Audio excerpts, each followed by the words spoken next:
تو سب سے بڑے معلم ہیں ہمارے نبی پاک صلی اللہ علیہ وسلم کہ هو الذی بعث فی الامیین رسولا، جس نے بھیجا ان پڑھوں میں ایک رسول، یعلمہم الکتاب ویزکیہم یتلو علیہم آیاتہ ویزکیہم ویعلمہم الکتاب والحکمہ۔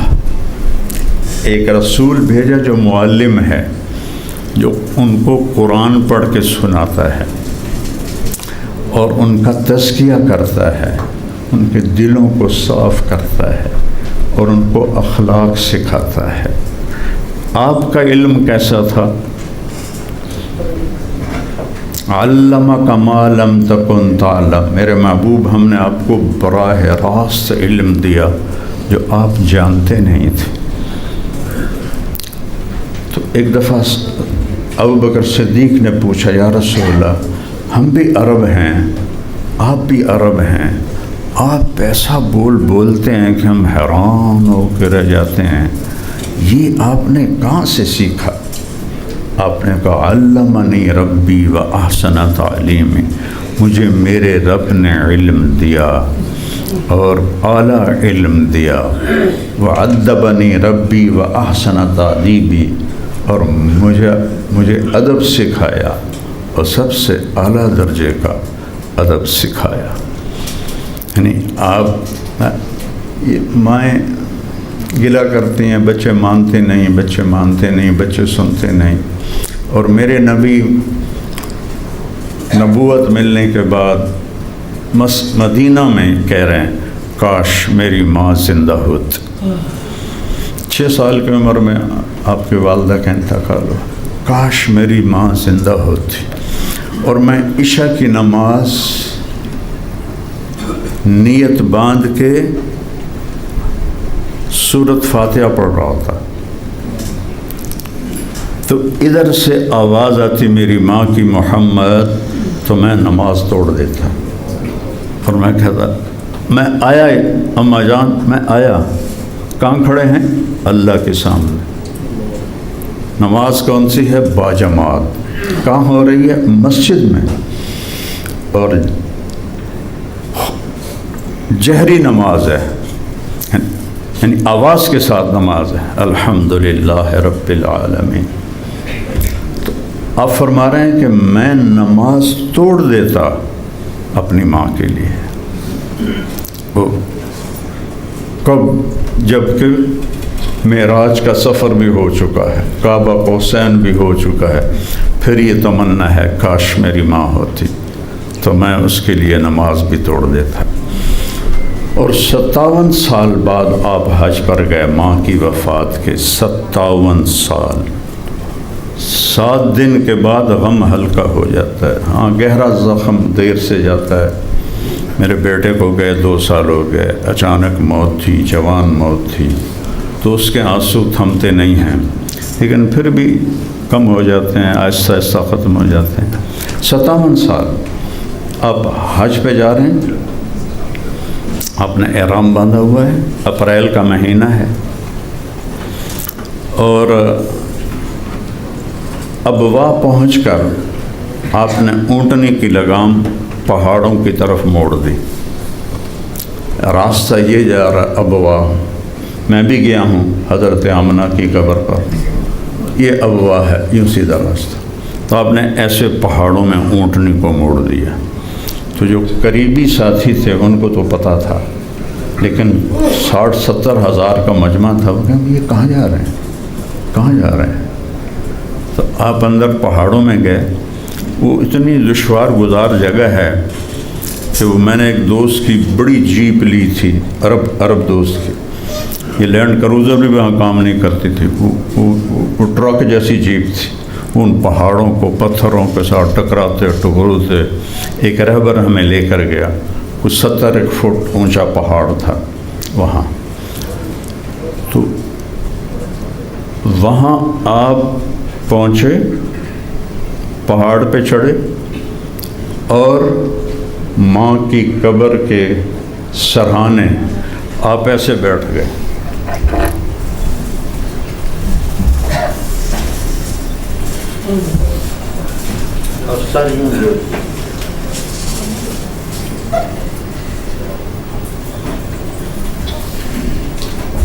یہ ایکشن بچے بناتے ہیں جب زیادہ دیر رونا ہو نا، زیادہ دیر رونا ہو تو پھر یہ گوٹھ مار کے بیٹھتے ہیں. ہم بھی اس پروسیس سے آپ سارے گزرے ہوئے ہیں، میں بھی گزرا ہوں. تو آپ نے ایسے گوٹھ ماری اور سر گھٹنوں میں دیا اور کئی گھنٹے روتے رہے. اتنا روئے کہ داڑھی اور آپ کا جو تھا احرام وہ بالکل ایسے ہو گیا جیسے پانی میں بھیگ گیا. اور کتنا سال ہو چکے ہیں؟ 57 سال. اور ماں کے درد کو نہیں بھولے. اور پھر آپ نے فرمایا میں آج رات یہیں گزاروں گا، آج رات میں یہیں گزاروں. لیکن وہاں تو 4 آدمیوں کی جگہ نہیں ہے. لیکن آپ نے اپنے ساتھیوں کو کہا آپ لوگ سب جاؤ ابوا. تو چند ساتھی ساتھ رہے اور آپ نے وہ رات اپنی ماں کی قبر کے ساتھ گزاری. جو یہ ماں کا مقام ہے اور اس کو عملی طور پر میرے نبی سکھا کے جا رہے ہیں. تو ماں کی ڈیوٹی اولاد کی تربیت ہے. کھانا پکانا بھی اس کے ذمے نہیں، دودھ پلانا تک بھی اس کے ذمے نہیں ہے.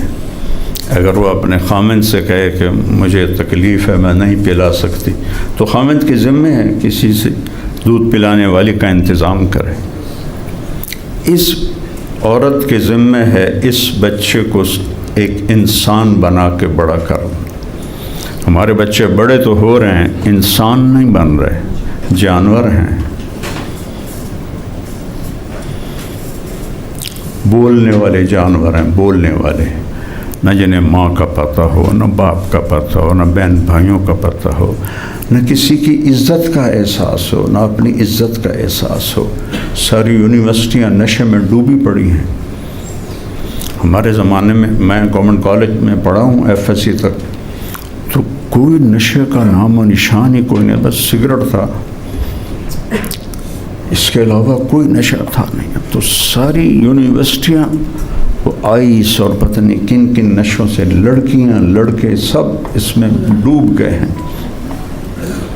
کہ استاد نے استاد ہونے کا کردار ادا نہیں کیا. پہلا استاد ماں اور باپ، پہلا استاد ماں اور باپ. اپنے بچوں کو ٹائم دینا. ہمارے فیصل آباد کا ہی واقعہ ہے. ایک teacher, school teacher paper check کرتے کرتے رونے لگی. تو اس کے خامند نے پوچھا کیوں رو رہی ہو؟ تو اس نے پیپر آگے کر دیا. تو اس میں رول نمبر لکھا ہوا تھا، نام کی طرف اس نے غور نہیں کیا. تو سوال تھا کہ تم کیا بننا چاہتے ہو فیوچر میں؟ تو اس نے لکھا I want to be a smart phone. یہ اس کا جواب تھا، I want to be a smart phone. کیونکہ میرے ماں اور باپ جتنا فون کو ٹائم دیتے ہیں اتنا مجھے نہیں دیتے. تو میں چاہتا ہوں کہ میں اسمارٹ فون بن جاؤں تاکہ مجھے توجہ تو ملے. تو اس کے خامند نے پوچھا تو تم کیوں رو رہی ہو؟ کہا پتہ ہے یہ کس کا پیپر ہے؟ کہا نہیں. کہا یہ تیرے اور میرے بیٹے کا پیپر ہے. یہ بیٹے نے لکھا ہے، تیرے بیٹے نے، میرے بیٹے نے لکھا ہے کہ میں اسمارٹ فون بننا چاہتا ہوں، کہ میرے ماں باپ اس سے زیادہ ٹائم دیتے ہیں، مجھے کم ٹائم دیتے ہیں.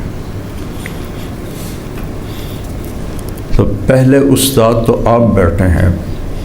تو پہلی بات تو میں آپ سے کروں، یونیورسٹیوں اسکولوں میں پڑھانے والے اب ٹیچر نہیں ہیں، تنخواہ دار لوگ ہیں، انہوں نے تنخواہ لینی ہوتی ہے. ان کی بلا سے کوئی آئس پیتا ہے یا شراب پیتا ہے، ان کو اس کا کوئی پتہ کوئی نہیں. اپنی ڈیوٹی دے کر وہ چلے جاتے ہیں. چونکہ پہلے ٹیچر تو ماں باپ ہیں جنہوں نے کوتاہی 3 سال کے بچے کو اسکول ڈالنا کوئی ہے عقل میں آنے والی بات؟ جو روتا ہوا جاتا ہے روتا ہوا آتا ہے. بتاؤ مجھے سب آپ مائیں بیٹھی ہو.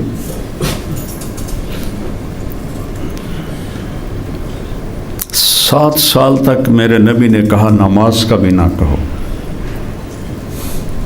10 سال کا ہو جائے تو پھر نماز کی بات کرو. تو ان 10 سال میں کیا کرو ٹائم. میرے نبی سے بڑا بھی کوئی انسان ہو سکتا ہے؟ آپ روزانہ حسن حسین کے لیے ٹائم نکالتے تھے. روزانہ. اتنی بڑی ذمہ داری. اب تو چھوٹے چھوٹے تاجر بیٹھے ہوئے ہیں اور میرا نبی تو 7 بر اعظم کے انسانوں کا اور قیامت تک کے انسانوں جنات کا نبی، اور آپ روزانہ ٹائم نکالتے ہیں حسن حسین کے لیے. ان کے لیے گھوڑا بن جاتے تھے، انہیں اپنی کمر پہ بٹھاتے تھے اور کمرے میں چکر لگاتے تھے. پھر ان کو ایسے کر کے پوچھتے تھے تمہارا اونٹ کیسا ہے. تو ایک دن آپ یہی کام کر رہے تھے تو حضرت جابر آ گئے، کہنے لگے ہو اتنی بڑی سواری. تو آپ نے فرمایا ہوئے اتنے بڑے سوار حسن حسین. پھر ان دونوں کو اتار دیتے اور حضرت زینب کو بٹھاتے اپنی کمر پر اور پورے کمرے میں چکر لگاتے تھے. یہ پہلے ٹیچر ہیں جو اپنی اولاد کے لیے اتنی بڑی ذمہ داری لے کر بھی ٹائم نکالتے ہیں. حضرت اسامہ ملنے آئے تو آپ نے سردیاں تھی، چادر اوڑھی ہوئی تھی، تو چادر کے اندر کچھ نظر آ رہا تھا. تو اسامہ رضی اللہ عنہ کہنے لگے یا رسول اللہ یہ کیا ہے؟ تو آپ نے ایسے چادر ہٹائی. اب امام حسن کو ادھر اٹھاتے تھے رائٹ سائڈ، امام حسین کو لیفٹ. بڑے اور چھوٹے ہونے کا فرق رائٹ اور لیفٹ. کہا یہ میری بیٹی فاطمہ کے بیٹے ہیں، یہ میرے بیٹے ہیں، میں ان سے پیار کرتا ہوں. یا اللہ میں ان سے پیار کرتا ہوں، جو ان سے پیار کرے تو بھی ان سے پیار کر، جو ان سے بغض رکھے تو بھی ان سے بغض رکھ. اتنا تو آپ ان کے لیے ٹائم نکالتے ہیں. حسن حسین کی کشتی کروا رہے ہیں اور بیٹھے تماشا دیکھ رہے ہیں. اور حسین چھوٹے تھے، حسن بڑے تھے، تو حسین دب رہے تھے ذرا، تو آپ کہہ رہے تھے شاباش حسین، شاباش حسین، شاباش. تو حضرت فاطمہ بھی بیٹھی تھیں، وہ کہنے لگیں یا رسول اللہ آپ ساری شاباش حسین کو ہی دے رہے ہیں، کوئی تھاپڑا حسن کو بھی مار دے. تو حسن تو پہلے ہی اوپر آ رہے تھے. تو آپ نے کہا بیٹی یہ جبریل میرے پاس کھڑا ہے، وہ بھی حسین کو شاباش دے رہا ہے، میں بھی حسین کو شاباش دے رہا ہوں.